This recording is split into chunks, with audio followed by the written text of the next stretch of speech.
بسم اللہ الرحمن الرحیم۔ السلام علیکم۔ سٹوری البم میں خوش آمدید۔ میرا نام نائلہ ہے اور میرا تعلق کراچی سے ہے۔ میرے ابو ایک امیر آدمی تھے اور ہماری ایک ٹیکسٹائل فیکٹری بھی تھی۔ میں اکیلی بہن تھی اور میری امی کا بچپن میں ہی انتقال ہو چکا تھا۔ میری ایک خالہ تھی جو ہمارے گھر ہی میں رہا کرتی تھی، انہوں نے ہی میری پرورش کی۔ ہمارا گھر بہت بڑا تھا جہاں ضرورت کی ہر چیز مہیا تھی، نوکر چاکر تھے، یہاں تک کہ جب میں کالج جاتی تو میرے ساتھ میرا ڈرائیور اور ایک گارڈ بھی ہوا کرتا۔ میں لٹریچر پڑھنے کی بہت دلدادہ تھی۔ کالج میں میری کسی کے ساتھ دوستی نہ تھی، بلکہ میں اپنے کام میں ہی مگن رہتی، اور جب گھر واپس آتی تو میری خالہ جان مجھے اپنے ہاتھوں سے کھانا کھلایا کرتی۔ میرے ابا کی طبیعت اکثر خراب رہا کرتی۔ ان کا مینیجر جس کا نام راحیل تھا وہ ان کے بہت ہی قریب تھا، کیونکہ دفتری معاملات سارے وہی سنبھالا کرتا تھا۔ اکثر اوقات وہ ہمارے گھر بھی آیا کرتا۔ میرے ابو جان کے کاروباری معاملات میرے چچا سے کچھ ٹھیک نہیں تھے۔ وہ اکثر میری خالہ سے کہتے کہ میں اپنی بیٹی کی شادی اپنی زندگی میں کرنا چاہتا ہوں، کیونکہ میری زندگی کا کوئی بھروسہ نہیں۔ میں فیشن ڈیزائننگ کی مضامین پڑھ رہی تھی۔ میری زندگی بہت اچھی گزر رہی تھی۔ میں ہر روز رات کو اپنے ابا کے پاس بیٹھ کر ان سے لوڈو بھی کھیلتی اور ان سے بہت ساری باتیں بھی کیا کرتی۔ میری اور میرے ابا جان کی بہت دوستی تھی۔ پھر ایک دن معمول کے مطابق میں کالج گئی تو پیچھے سے میری خالہ نے مجھے کال کی کہ بیٹا، تیرے ابو کی طبیعت بہت زیادہ خراب ہے، جلدی گھر واپس آ جاؤ۔ میں گھر آنے کی بجائے سیدھا ہسپتال ہی چلی گئی۔ جب میں وہاں پہنچی تو مجھ سے میرے ابا جان کی طبیعت دیکھ کر رہا نہ گیا۔ وہ بے جان جسم کی طرح بیڈ پر پڑے تھے اور ان کو آکسیجن لگی ہوئی تھی۔ ابا جان کا مینیجر راحیل بھی وہیں ان کے پاس تھا، اور میری خالہ نے مجھے گھر واپس بھیج دیا، کیونکہ مجھ سے ان کی یہ حالت برداشت نہیں ہو رہی تھی۔ مجھے رات 9 بجے اسپتال سے کال آئی کہ ابا کی طبیعت مزید خراب ہو گئی ہے، تو میں اسی ٹائم اسپتال گئی۔ اس وقت میرے ابا کی آخری سانسیں چل رہی تھی اور راحیل، میری خالہ اور میں ان کے پاس کھڑے تھے۔ میرے ابو صرف دیکھ رہے تھے، ان سے کچھ بولا بھی نہیں جا رہا تھا۔ اتنے میں انہوں نے میرا ہاتھ پکڑا اور راحیل کے ہاتھ میں پکڑا دیا اور اشارہ کیا کہ میرے بعد میری بیٹی تمہارے حوالے۔ یہ کہنے کے بعد میرے ابا جان اللہ کو پیارے ہو گئے۔ اب میری خالہ کے علاوہ میرے اس دنیا میں کوئی بھی نہیں تھا۔ میرے ابا کی وفات کے کچھ ہی دنوں بعد میرے چچا نے ہمارے گھر اور ہماری فیکٹری پر قبضہ کر لیا اور مجھے اور میری خالوں کو بے یار و مددگار چھوڑ دیا۔ میں نے ان کے خلاف عدالت میں کیس بھی دائر کیا، لیکن میرے پاس کوئی ثبوت نہیں تھا، اس لیے میں ان سے اپنا گھر اور فیکٹری واپس نہ لے سکی۔ میری خالہ نے میری شادی راحیل سے کر دی۔ مجھے کچھ بھی نہیں پتا تھا کہ راحیل کہاں رہتا ہے، اس کے ماں باپ کہاں ہیں اور وہ کیسی فیملی سے تعلق رکھتا ہے۔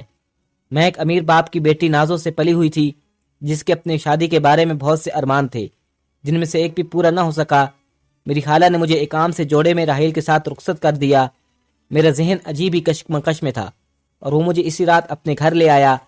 راحیل کی ماں نے دروازہ کھولا تو راحیل کے ساتھ مجھے دیکھ کر اس کی آنکھیں کھلی کی کھلی رہ گئی۔ اس نے ہمیں یہ بھی نہ کہا کہ اندر آؤ، اور وہیں راحیل سے پوچھنے لگی کہ یہ لڑکی کون ہے۔ اس نے کہا، ارے ماں، ہمیں اندر تو آنے دو، کہ سب بتاتا ہوں۔ راحیل اور اس کی فیملی بند گلی میں ایک چھوٹے سے گھر میں رہنے والے لوگ تھے۔ راحیل جب مجھے اندر لے کر آیا تو مجھے ایک کمرے میں بٹھا دیا، جہاں صرف اور صرف ایک چارپائی اور دیوار کے ساتھ ایک شیشہ لٹکا ہوا تھا، اور خود باہر چلا گیا۔ وہ 2 بھائی اور ان کی ایک بہن تھی جو شادی شدہ تھی۔ اس کا بھائی بھی شادی شدہ تھا اور اس کی بیوی اور اس کا بچہ اسی گھر میں رہتے تھے۔ اتنے میں مجھے باہر سے کچھ آوازیں آنا شروع ہوئی۔ میں نے سنا تو راحیل کی ماں اس سے کہہ رہی تھی کہ ارے یہ تو کس کو ہمارے گھر اٹھا لایا ہے؟ میں نے تو تیری شادی تیری پھپھی کی بیٹی کے ساتھ طے کی ہوئی تھی، کیا تجھے معلوم نہیں؟ راحیل جیسے اپنی ماں کو دھیمی دھیمی آواز میں کچھ سمجھا رہا ہو۔ اس کی ماں یہ سنتے ہی چپ کر گئی۔ تھوڑی ہی دیر بعد اس کی بھابھی اور بھائی بھی کمرے سے نکل آئے۔ اس کی بھابھی نے تو ہائے اللہ کرنے لگ گئی کہ اتنی رات کو ایک جوان لڑکی کو ساتھ لے کر آ گیا۔ میرے لیے تو یہ گھر کیا، ان لوگوں کے رویے ہی بہت عجیب تھے۔ میں بالکل چپ رہی اور کمرے سے باہر نہ نکلی۔ راحیل مجھے اس کمرے میں بٹھا کر خود دوسرے کمرے میں جا کر سو گیا اور میں بھی اس چارپائی پر لیٹ گئی۔ صبح ہوئی تو راحیل کمرے میں آیا اور اس نے مجھے کہا کہ مجھے کچھ ضروری کام سلجھانے ہیں، اس لیے میں شہر جا رہا ہوں۔ ماں اور بھابھی تمہارا اچھے سے خیال رکھیں گی، تم پریشان نہ ہونا۔ میں نے کچھ نہ کہا اور اپنا سر ہاں میں سے ہلا دیا۔ اس نے ہلکی سی مسکراہٹ اپنے چہرے پر لائی اور چلا گیا۔ جب راحیل چلا گیا تو اس کی ماں نے مجھے سین سے آواز دی کہ اے بی بی، باہر نکل، کب تک کمرے میں یوں بیٹھی رہے گی؟ مجھے سب پتہ چل چکا ہے کس طرح تیرے باپ نے میرے معصوم بچے کو اپنے جال میں پھنسایا ہے۔ میری تو ان کی آواز سنتے ہی جیسے دنیا اجڑ گئی ہو، اور میں ڈرتے ڈرتے کمرے سے باہر نکلی۔ اتنی ہی دیر میں میری جیٹھانی ناشتہ بنا کر لے آئی اور اس نے میرے سامنے چارپائی پر دے مارا۔ میری ساس نے کہا، ناشتہ کرو اور ابھی گھر کے بہت سارے کام پڑے ہیں، وہ بھی کرنے ہیں۔ کب تک یوں دلہن بنی کمرے میں بیٹھی رہو گی؟ میں نے بڑی مشکل سے دھونے والے اپنے حلق سے نیچے اتارے اور برتن رکھنے کچن میں چلی گئی۔ ان کا گھر بالکل ہی سادہ بنا ہوا تھا۔ کچن میں ایک سائڈ پر چولہا اور دوسری سائڈ پر تھوڑے سے برتن پڑے تھے۔ جیسے ہی میں کچن میں داخل ہوئی تو میرے حلق میں دھواں اترا اور مجھے کھانسی شروع ہو گئی۔ میری جٹھانی اس پر بولی، دیکھو جیسے لال محل سے اٹھ کر آئی ہو، کھانسی تو ایسے آ رہی ہو جیسے کبھی دھوئیں میں گئی نہ ہو۔ مجھے ان کی باتیں کانٹے کی طرح چبھ رہی تھی۔ وہ یہ کہہ کر کچن سے باہر چلی گئی اور میرے سامنے برتنوں کا ڈھیر دھونے کے لیے رکھ گئی۔ میرے لیے تو یہ لمحہ بہت بڑی آزمائش کی طرح تھا۔ میں نے بہت مشکل سے وہ برتن دھوئے، حتیٰ کہ میرے سارے بازو بھی گیلے ہو گئے۔ اس پر میری ساس بولی کہ دیکھو اسے تو برتن دھونے کا طریقہ بھی نہیں معلوم، پتہ نہیں کہاں سے اٹھ کر آ گئی ہے، اور اس کی ماں نے اسے کچھ سکھایا بھی نہیں۔ جب اس نے میری ماں کا نام لیا تو میرا دل خون کے آنسو رویا۔ اب یہی میری قسمت تھی اور مجھے اسی کے ساتھ جینا تھا۔ ابھی میں برتنوں سے فارغ ہوئی ہی تھی کہ میری جٹھانی نے کہا، چل بی بی اب پورے گھر کی صفائی کر۔ اس نے میرے ہاتھ میں جھاڑو تھما دیا اور میں اس کے چہرے کی طرف دیکھتی رہ گئی کہ نئی نویلی دلہن کے ساتھ کون ایسا سلوک کرتا ہے۔ جب میں صحن میں سے جھاڑو لگا رہی تھی، اتنی دیر میں میری نند اور اس کا شوہر بھی آ گئے۔ میری نند نے مجھے دیکھتے ہی اپنی ماں سے کہا، اماں کیا کوئی نئی کام والی رکھی ہے؟ میری نند کا شوہر منہ میں ماچس کی تیلی دبائے اپنی کمر پر ہاتھ رکھے مجھے عجیب سی نگاہوں سے دیکھ رہا تھا، جس سے مجھے کراہت محسوس ہو رہی تھی۔ اتنی ہی دیر میں میری جٹھانی بولی، ارے نہیں، یہ تو تیری نئی بھابھی ہے جو رات کو ہی آئی ہے۔ اس نے کہا، رات کو کیسے؟ کیا کہیں آسمان سے اتری ہے؟ اس پر اس کی ماں بولی اور اس سے کہنے لگی، ارے بیٹھو تو صحیح، تجھے سارا ماجرا سناتی ہوں۔ میری جٹھانی نے مجھے کچن میں چائے بنانے بھیج دیا اور پھر پیچھے سے دھیمی دھیمی آواز میں باتیں کرنا شروع کر دی۔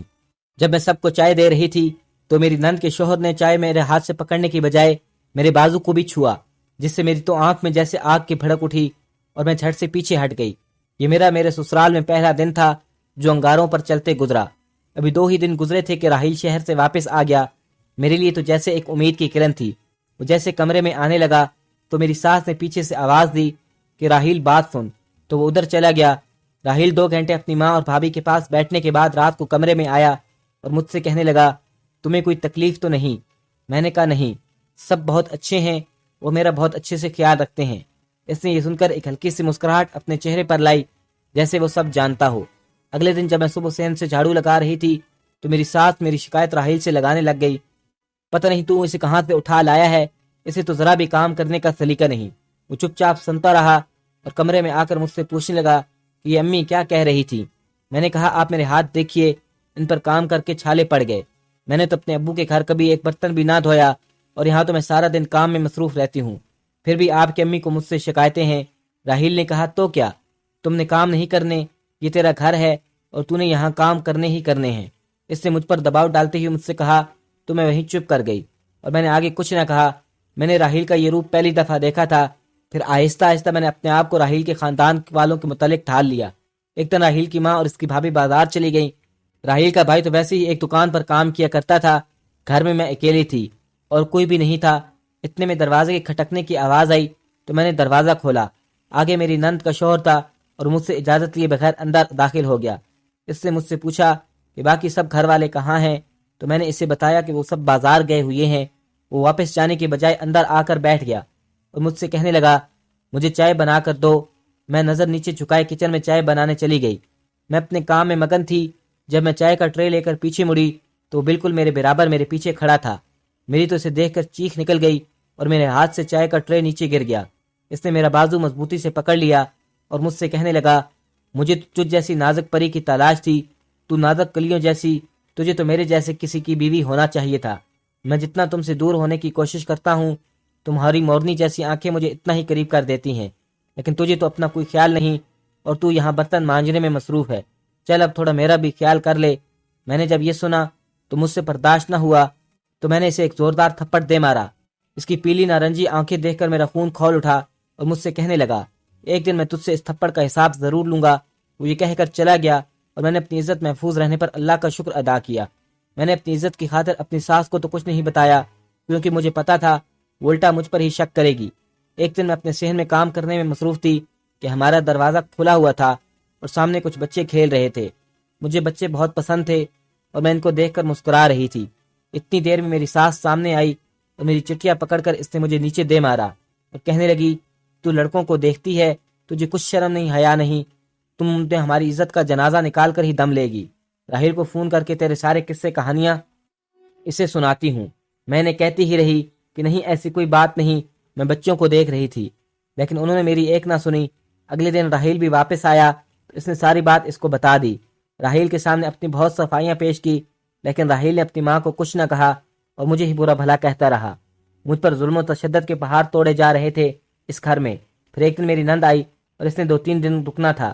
کچھ ہی دنوں بعد اس کی سہیلی کی شادی تھی۔ اپنی سہیلی کی شادی کے دن اس نے مجھے ریشمی کپڑے نکال کر دیے اور کہنے لگی انہیں استری کرو۔ میں انہیں استری کر ہی رہی تھی کہ کپڑا جل گیا۔ اس نے بنا سوچے سمجھے مجھے بہت سی گالیاں دی اور گرم استری اٹھا کر میرے ہاتھ پر لگائی۔ گرم استری میرے ہاتھ پر لگنے سے میری چیخ نکل گئی اور میری ساس اور میری جٹھانی بھی وہیں آ گئی۔ میری جٹھانی تو مجھے گھور کر دیکھ رہی تھی، لیکن میری ساس نے مجھے بہت گندی گندی باتیں سنائیں۔ جب راہیل گھر آیا تو اس نے مجھ سے یہ بھی نہ پوچھا کہ میں نے ہاتھ پر پٹی کیوں باندھی ہے۔ اگلے دن جب راہیل اٹھا تو وہ نہانے چلا گیا، لیکن اس کا موبائل کمرے میں ہی تھا۔ اتنی ہی دیر میں اس کے موبائل پر ایک لڑکی کی کال آئی جو میں نے اٹھا لی۔ اس لڑکی نے مجھے بتایا کہ وہ راہیل کی بیوی ہے اور پوچھا تم کون بول رہی ہو؟ مجھے کچھ سمجھ نہ آئی کہ میں کیا کہوں۔ میں نے فون وہیں واپس رکھ دیا اور راہیل سے پوچھا کہ یہ کون ہے۔ اس نے بتایا تم نے کال اٹھائی تھی تو اس نے آگے سے کیا کہا، بس وہی ہے میرا بھی جواب۔ اس کے علاوہ اس نے کچھ بھی نہ کہا۔ میرے تو پیروں تلے سے زمین نکل گئی اور میں نے راہیل سے کہا تم اب تک مجھے دھوکہ دیتے آئے ہو، تمہیں شرم نہیں آئی؟ اس نے مجھے کہا تمہاری حیثیت ہی کیا ہے، اب پڑی رہو اس گھر میں، تمہیں کوئی بھی پوچھنے والا نہیں، تمہارا باپ مر گیا ہے اور تمہارے آگے پیچھے بھی کوئی نہیں۔ میرے اوپر تو جیسے قیامت ٹوٹ پڑی۔ ایک ایسے انسان کے لیے میں اتنا جبر و تشدد برداشت کرتی جو میرا تھا ہی نہیں۔ میں اسی وقت گھر سے نکلی اور شہر واپس آ گئی۔ میری خالہ کرائے کے مکان میں رہتی تھی، اس لیے میں نے ان پر زیادہ عرصہ بوجھ بننا گوارا نہ کیا اور اپنے لیے ملازمت تلاش کرنا شروع کر دی۔ میرے پاس فیشن ڈیزائننگ کی ڈگری تھی تو میں نے یونیورسٹی میں لیکچرار کی حیثیت سے اپلائی کیا تو میری ملازمت وہاں لگ گئی اور مجھے یونیورسٹی کی طرف سے رہنے کے لیے ایک گھر بھی ملا۔ اب میں اور میری خالہ وہیں رہ رہی ہیں۔ راہیل کو اس لڑکی نے دھوکہ دیا اور وہ بھی اسے چھوڑ کر چلی گئی ہے۔